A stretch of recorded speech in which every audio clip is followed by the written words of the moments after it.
पाकिस्तान में जिस तरह की गर्मी पड़ रही है, इसमें इंसानों का बुरा हाल हुआ है, तो इसी तरह ही जानवरों का भी हमसे ज़्यादा बदतर हाल है। तो इसमें वो किस तरह सर्वाइव करेंगे, उनका ख्याल किस तरह रखा जाएगा और उनको क्या चीज़ें हैं जो आप प्रोवाइड कर सकते हैं उनके बेटर एनवायरनमेंट में। अगर हमें गर्मी लगती है, हम शरबत पी लेते हैं, कोई भी चीज़ गर्मी दूर करने के लिए एसी चला लें, कहीं शावर ले लिया, बट वो इस तरह नहीं करते, उनको केयर करनी पड़ती है। उनकी कुछ चीज़ें हैं, एसेसरीज़ हैं, उनकी केयर है जो करनी पड़ती है। तो आज की इस वीडियो में हम यही डिस्कस करेंगे कि आप अपने पेट्स को किस तरह इसके शदीद गर्मी को अवॉइड कर सकते हैं।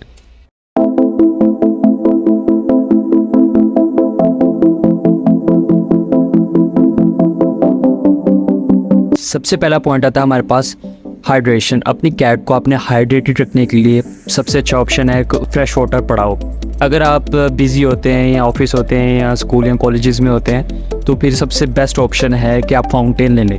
वाटर फाउंटेन आते हैं पेस्ट स्टोर से, आप कहीं से भी ले सकते हैं। अच्छी क्वालिटी का, नॉर्मल क्वालिटी का ले लें। तो फ्लोइंग वाटर जो है वो काफ़ी पसंद होता है और उसे वो पी भी लेती है, और उसे थोड़ा सा ठंडा करने के लिए आप उसमें आइस क्यूब्स भी डाल सकते हैं। सेकंड जो पॉइंट है हमारे पास वो है, आपके पास पर्शियन कैट है।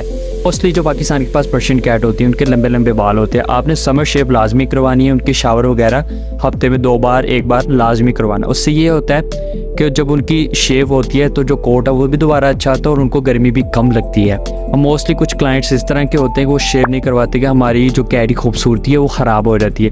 एक्चुअली में आपने थोड़ी देर के लिए करवानी होती है, बाद में दोबारा फिर उसके बाल आ जाते तो ज़्यादा अच्छे आते हैं और ग्रूमिंग करने से उनको गर्मी भी कम लगती है। शेव नहीं करवाते तो फिर वो इसी तरह है कि आपने अपनी कैट को एक जैकेट पहनाई हुई है गर्मियों में और उसे धूप में खड़ा किया हो, इस तरह होती है वो। अब वो एसी में भी रहे, बाहर में रहे, उन्हें कभी देखा होगा कि वो ज़ुबान से हाँफ रही होती है, वो उसी वजह से कोट की और उससे जो ऊपर बाल होते हैं उसकी वजह से होता है, उनको गर्मी लगती है। अब थर्ड पॉइंट है हमारे पास, आपने अपनी कैट को कूल और जो शेडेड एरियाज़ हैं वो मेंटेन करने हैं। आप वो किस तरह मेंटेन करके रखने हैं, इसमें कहीं से भी आपको कूलिंग मैट मिलते हैं, स्पेशली गर्मियों में बहुत इफेक्टिव होते हैं ये कैट और डॉग दोनों के लिए।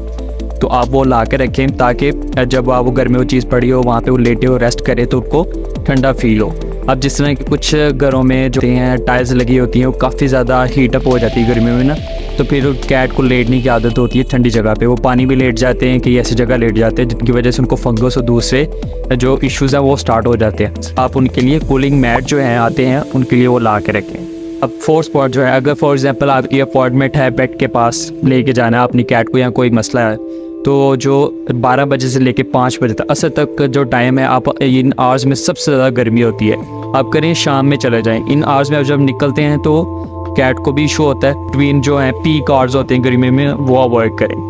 और जो फिफ्थ पॉइंट है हमारे पास कि आपने फूड कौन सा देना गर्मी में, कोशिश यह करें कि अपनी कैट को वेट फूड दें। विस्कास के पाउचेस आते हैं उनसे वो है कि उनकी जो न्यूट्रिशनल नीड है इससे वो पूरी हो जाती है वेट फूड से। और दूध ड्राई फूड जो है वो भी दिया करें, और साथ वेट फूड है उसकी क्वांटिटी जो वेट फूड की थोड़ी सी ज़्यादा कर दें ताकि उनकी न्यूट्रिशनल नीड जो है वो पूरी होती रहे। लास्टली समराइज़ करते हैं सब चीज़ों को, आप कैट को हाइड्रेटेड रखना है, कैट को हाइड्रेशन से बचाना है, उसके लिए कूल और शेडेड एरियाज़ हैं वो प्रोवाइड करनी है, और ग्रूमिंग जो है प्रॉपर बहुत इंपॉर्टेंट पॉइंट है वो आपने लाजमी करवानी है। छोटे छोटे स्टेप फॉलो करने से आपकी कैट की जो लाइफ है वो इस मंथ में स्पेशली समर्स में वो हेल्दी भी रहेगी और वो हैप्पी भी रहेगी। अगर कैट खुश होगी तो डेफिनेटली आप भी खुश होंगे। Thank you very much.